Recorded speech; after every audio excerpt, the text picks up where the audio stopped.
আসসালামু আলাইকুম, welcome to my YouTube channel Faris diary. কেমন আছেন আপনারা? আশা করি আল্লাহর রহমতে সবাই ভালো আছেন, আমিও ভালো আছি। একটা নতুন জিনিস নিয়ে এসেছি, আমি এর আগে কিন্তু এগুলো কখনোই খাইনি এবং আনিও নি। আদা ফুল আর হলুদ ফুল, এই যে দেখতে পাচ্ছেন, এটা হলুদ ফুল আর এটা হচ্ছে আদা ফুল। আজকে এই আদা ফুল আর হলুদ ফুল দুটোটা মিশাই কিন্তু আমি দুটো রেসিপি করব। একটা আলু দিয়ে চিংড়ি মাছ দিয়ে করব, আর একটা হচ্ছে হলুদ ফুল আর আদা ফুলের ভর্তা বানাবো। চলেন শুরু করা যাক আজকের রান্না। প্রথমে আমি হলুদ ফুল আর আদা ফুলগুলোকে সুন্দর করে কেটে নিব, যেভাবে করে কেটে নেয়, কেটে কুচি করে নিব। হলুদ ফুলগুলোকে আমি কুটে নিচ্ছি, শুধুমাত্র পাতাগুলোই নিতে হবে। একটা দেখিয়ে দিচ্ছি, এগুলো ফেলে দিতে হবে, এগুলো ফেলে দিতে হবে।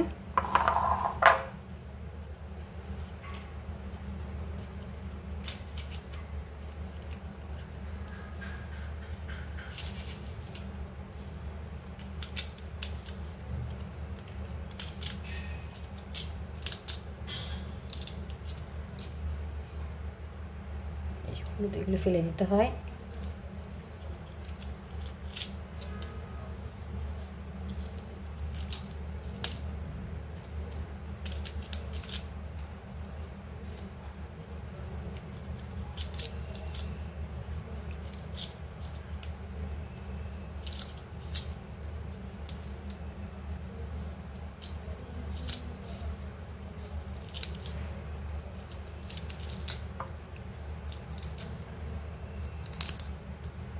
যেগুলো ফেলে দিচ্ছি আমি, শুধুমাত্র এইগুলোই, সবগুলো ফুলের শুধুমাত্র এই পাতাগুলোই নিব। এবার আমি আদা ফুল দেখাই দিচ্ছি, এটা ফেলে দিতে হবে। শুধুমাত্র এটা কুচি করে নিতে হবে। কুচি করার পর কিন্তু দেখতে হবে যে ভিতরে পোকা আছে নাকি। এভাবে করে কিন্তু সবগুলো আমি করে নিব। সবগুলো আমি করে নিলাম। এই যে হলুদ ফুল, আর এগুলো ফেলে দিচ্ছি, আর এখানে আদার ফুল, এগুলো ফেলে দিচ্ছি, আর এগুলোকে আমি একটু কুচি করে নিব। আদার ফুল কুচি করে ফেলার পরে কিন্তু খুব ভালোভাবে দেখতে হবে যেখানে পোকা আছে নাকি। অনেক পোকা পাওয়া যায়, একটু একটু করে কিন্তু বেছে নিতে হবে, নাহলে কিন্তু প্রবলেম হতে পারে। আমি এখন একটু একটু করে সবগুলো ভালো মতো বেছে নিব। আলু দিয়ে চিংড়ি দিয়ে রান্না করব আমি, হলুদ ফুল আর আদা ফুল দিয়ে। এই জন্য আমি সব কিছু কিন্তু নিয়ে নিয়েছি। এগুলো লাল আলু, এগুলো সিদ্ধ করে নিয়েছি, আর চিংড়িও আছে পরিমাণ মতো নিব আমি। সবগুলো লাগবে না। এখানে পেঁয়াজ বাটা, কাঁচামরিচ বাটা আর হলুদ রেখেছি, আর এখানে রাঁধুনি মাছের মশলা। আমি রান্না শুরু করছি। আমি কিন্তু একটা পাত্রে সয়াবিন তেল দিয়ে দিয়েছি। আমি আলুগুলো একটু ভালো করে ভেজে নিব।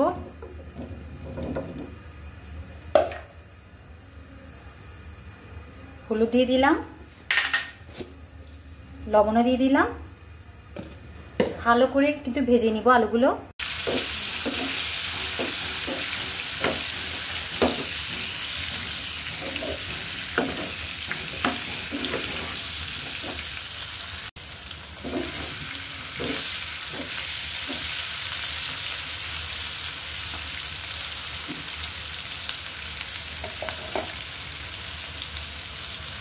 আলু কিন্তু ভাজা হয়ে গিয়েছে, দেখতে পাচ্ছেন। এবার আমি আলুগুলো তুলে নিব।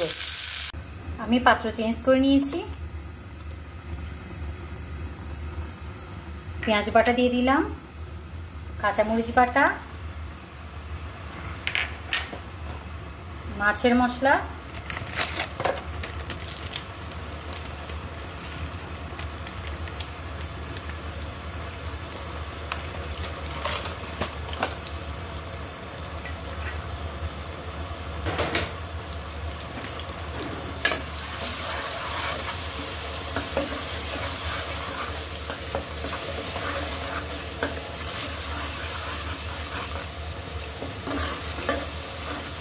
আলুতে যেহেতু ভাজার সময় লবণ দেওয়া হয়েছে, আর ওই তেলটা, বাকি তেলটা কিন্তু এখানে অ্যাড করে দিয়েছিলাম, তাই এখনো পর্যন্ত আমি লবণ ইউজ করবো না, লাগলে পরে দেবো। এটা ভালো করে আগে কষিয়ে নিই। মশলা কিন্তু ভালো করে কষে গিয়েছে, দেখতেই পাচ্ছেন।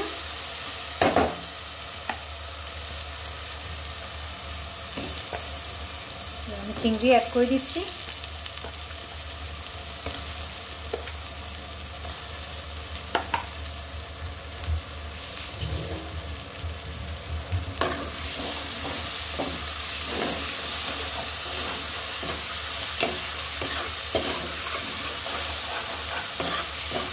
কম আছে আমি চিংড়িগুলোকে একটু মশলার সাথে ভালো করে কষিয়ে নিব।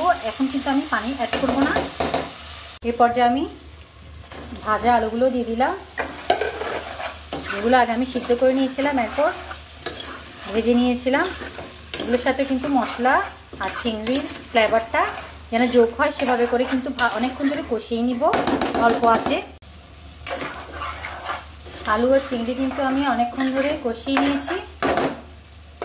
এবার আমি হলুদ ফুল অ্যাড করব,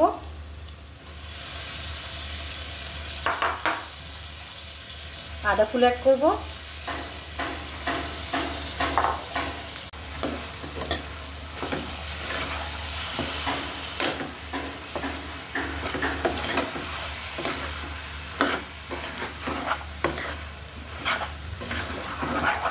হলুদ ফুল আর আদা ফুল কিন্তু আমি একটু বেশি করে দিয়ে দিয়েছি, যেহেতু মেইন উপকরণ। এগুলোই অনেকক্ষণ ধরে কষিয়ে নিব।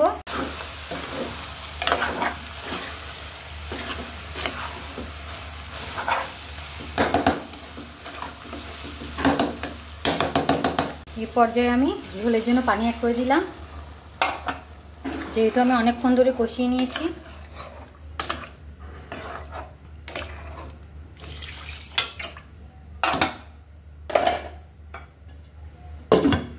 চুলাটা মিডিয়াম আঁচ করে দিলাম। এবার আমার রান্নাটা হতে থাকুক।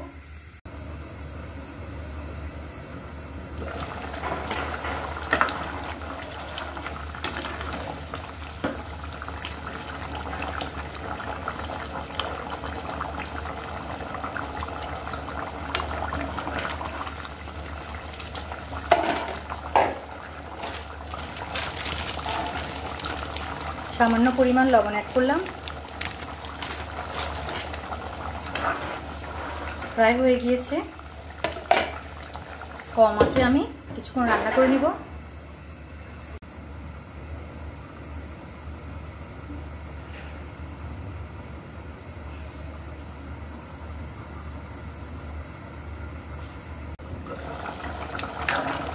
আমার রান্না কিন্তু হয়ে গিয়েছে, দেখতেই পাচ্ছেন। আমি চুলাটা বন্ধ করে দিলাম। এবার সুন্দর একটা বাটিতে নিয়ে আমি আপনাদেরকে দেখাচ্ছি। কিছুটা ফুল কিন্তু আমি ভর্তার জন্য রেখেছি, হলুদ ফুল কিছু আর আদা ফুল কিছু। এখানে রসুন কুচি, পেঁয়াজ কুচি আর কাঁচামরিচ আছে।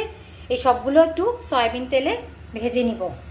আর ধনে পাতা দিব না, কারণ ধনে পাতা দিলে কিন্তু ধনে পাতার ফ্লেভার এখানে চলে আসবে। আমি চাচ্ছি না আদা ফুল আর রসুন ফুলের ফ্লেভার বাদ দিয়ে যেন অন্য কোনো ফ্লেভার না আসে।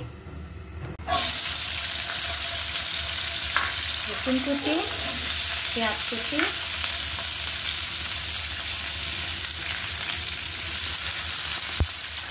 হলুদ ফুল, আদা ফুল, কাঁচামরিচ।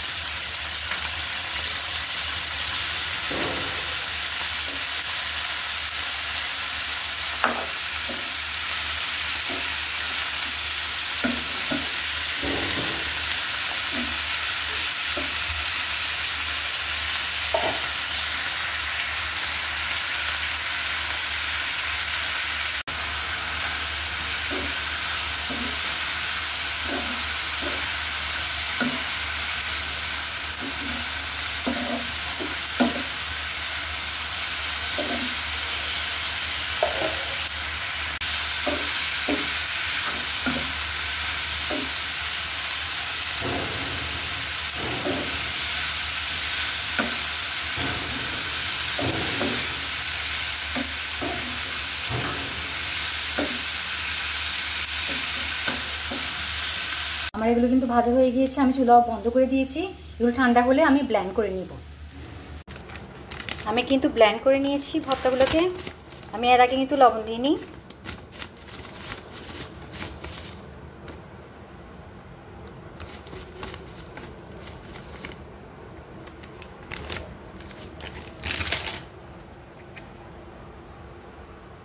সরষের তেলও দিয়ে দিলাম।